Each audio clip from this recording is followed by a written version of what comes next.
8واں point یہ ہے، جیسے کہ پہلا پوائنٹ ضروری تھا کہ ہم فرقہ واریت کا شکار ہیں، ہمیں اتحاد نہیں ہے، اتنا ہی یہ پوائنٹ بھی امپورٹنٹ ہے۔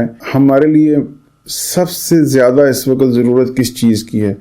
اگر ہم کہیں کہ دینی تعلیم تو ہمارے مدرسے بڑے پڑے ہیں، ہمارے پاس بے شمار علماء موجود ہیں، ایک سے بڑھ کے ایک ہمارے پاس نمایاں صاحب علم علماء کرام موجود ہیں جن کا شاید دنیا میں ثانی نہیں ہے، آج بھی ہیں، ماضی میں بھی ہمارے پاس تھے۔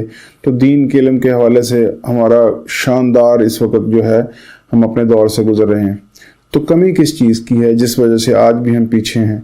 جس طرح عمل میں ہمارے کمی تھی، اسی طرح ہم نے ایک ہی طرح کے علم میں دسترس حاصل کی اور بار بار بار بار ہم اسی کے اوپر ہی محنت کر رہے ہیں، وہ ہے دین کا علم۔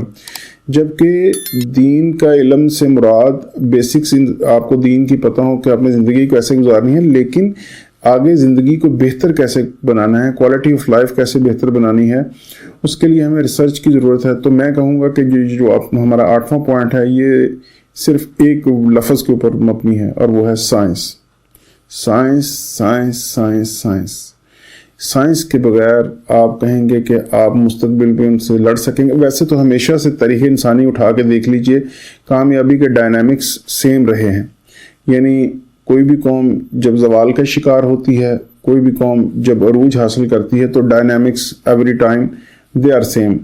اسلام سے پہلے جو یونانیوں کا دور تھا، پڑھے لکھے تھے، تحقیق کرتے تھے، ان کے ہاں لائبریریاں تھی، ریسرچ سینٹرز تھے، اور وہ سائنسی علوم میں بہت ترقی کر رہے تھے۔ پھر آہستہ آہستہ وہ ان کو چھوڑ گئے اور زوال کی طرف گامزن ہوئے۔ مسلمانوں کا دور آیا، مسلمانوں نے بھی ترقی کی، کامیابی حاصل کی، ریسرچ لیبارٹریز بنی، لائبریریاں بنی، اور اہل علم کو پروموٹ کیا گیا، انہوں نے ایجادات کی، اور پھر ہم اس کو بھول گئے، ہم عیاشیوں میں پڑ گئے، اور اب ہم بھی زوال کا شکار ہوئے۔ ہمارے بعد جو لوگ جنہوں نے دوبارہ سے اس کا کنٹرول سنبھالا، وہ وہی تھے جن سے ہم نے چھینا تھا یا ہم نے لیا تھا۔ وہ کرسچنز تھے، وہ جیوز تھے، وہ ڈومینیٹ بھی کر رہے ہیں، رول بھی کر رہے ہیں، اور اس کی طریقہ کار یہی تھا۔ پہلے جو ہم نے کیا وہ بھی یہی تھا، دوبارہ انہوں نے جہاں آج ہم کھڑے ہیں، آج سے 500-600 سال پہلے وہ کھڑے تھے، اور وہ بھی اسی طرح بیٹھے سوچ رہے تھے ہمیں اپنا کھویا ہوا جو عظمت ہے ہماری، اس کو ہم نے کیسے حاصل کرنا ہے۔ جیسے آج ہم بیٹھے بات کر رہے ہیں اور سوچ رہے ہیں، تو طریقہ کار وہی سیم تھا۔ اسی لیے ہم نے رینیسانس کا ورڈ یوز کیا، اسلامک رینیسانس یا مسلم رینیسانس کا، کہ بیسیکلی ہمیں بھی اسی طریقے پہ عمل کرنا ہوگا۔ ہمیں بھی سب سے پہلے علم حاصل کرنا ہوگا، علم میں ترقی حاصل کرنا ہوگی، جس کے نتیجے میں ہماری اقتصادیات بہتر ہوں گی، اور علم اور بہتر اقتصادیات مل کے ہمیں ایک بہتر فوجی طاقت بھی بنائیں گے۔ تو یہی وہ 3 چیزیں ہیں جو آج امریکہ کے پاس ہیں، یہی 3 چیزیں جاپان کے پاس ہیں، یہی 3 چیزیں آج اسرائیل کے پاس ہیں۔ چھوٹی سی آبادی ہے لیکن ان کے پاس یہ 3 چیزیں موجود ہیں۔ علم کے تمام جو بہت بڑے بڑے سینٹرز ہیں وہ اسرائیل میں موجود ہیں، چونکہ وہ سائنس میں ترقی کر رہے ہیں، پیسہ ان کے پاس وافر ہے، چونکہ پیسہ ان کے وافر ہے، تحقیق وافر ہے، اسلحہ ان کے پاس وافر ہے، اور سائنس اور ٹیکنالوجی ان کے پاس وافر ہے، اس لیے وہ آج ہمیں ٹف ٹائم دے رہے ہیں۔ ہمارے پاس انہی سے خریدا ہوا اسلحہ موجود ہے جو ہم ان کے خلاف استعمال کر رہے ہیں، تو کتنا کر لیں گے؟ نہیں کر پائیں گے ہم ان سے مقابلہ۔ یہ تو میں سمجھتا ہوں قابل تعریف ہیں، قابل رشک ہیں، اور ہمارا سلوٹ ہے ان مسلمان بھائیوں کو، ان جہادیوں کو جو فلسطین میں اپنے ماؤں بہنوں بیٹیوں کے لیے لڑ رہے ہیں، محدود وسائل کے باوجود لڑ رہے ہیں، بڑی کامیابی کے ساتھ لڑ رہے ہیں، اور ان کا سامنا کر رہے ہیں، اور جس طرح وہ کر رہے ہیں میں سمجھتا ہوں وہ قابل رشک ہے۔ کاش آج ہم بھی اتنی ترقی کر کے بیٹھے ہوتے جتنی انہوں نے کر لی، اور آج ہمیں ان سے مار نہ کھانا پڑتی، آج ہم اپنی عزتیں نہ لٹا رہے ہوتے، آج ہم پہ حاکم بن کے نہ بیٹھے ہوتے، آج ہمیں وہ کٹ پتلیاں بنا کے نچا نہیں رہے ہوتے۔ تو یہ اگر ہم کاش کر لیتے، لیکن یہ ہم نے نہیں کیا۔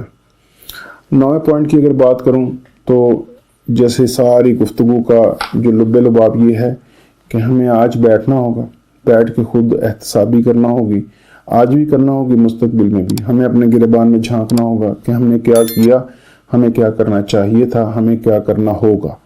اگر آج ہم نے یہ نہیں کیا، اگر آپ نے خود احتسابی نہیں کی، اگر آج بھی ہم خوابوں خیالوں کی دنیا میں رہے، اگر آج بھی ہم آئیڈیلز کے پیچھے بھاگتے رہے، اگر آج بھی ہم بے جا باتیں اور بے عملی کے اوپر گامزن رہے، اسی طرح تو یقین کیجئے آپ 200 سال کی 2000 سال کی بات کیجئے، آہستہ آہستہ وہ اس طرح ڈومینیٹ کریں گے کہ ہمیں اندازہ بھی نہیں ہوگا۔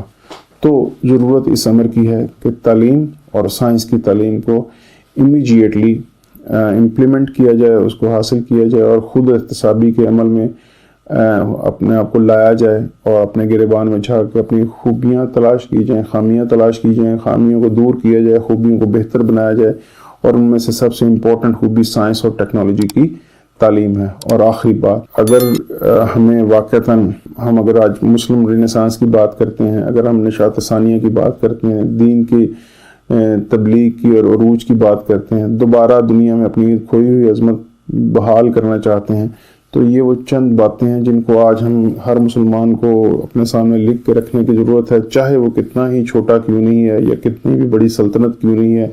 اگر ہم آج ان کے اوپر اپنا کنسنسس ڈیولپ نہیں کرتے تو مستقبل میں بھی کوئی ایسے چانسز نہیں ہیں کہ کبھی ہم پریویل کر پائیں گے، کبھی ہم ڈومینیٹ کر پائیں گے، بلکہ ہم اسی طرح ان سے مار کھاتے رہیں گے اور ہمارے نوجوان ان کے ہاتھوں شہادتیں پاتے رہیں گے، ہم روتے رہیں گے۔ روتے رہنے سے کبھی قوموں کے اوپر عروج نہیں آتا۔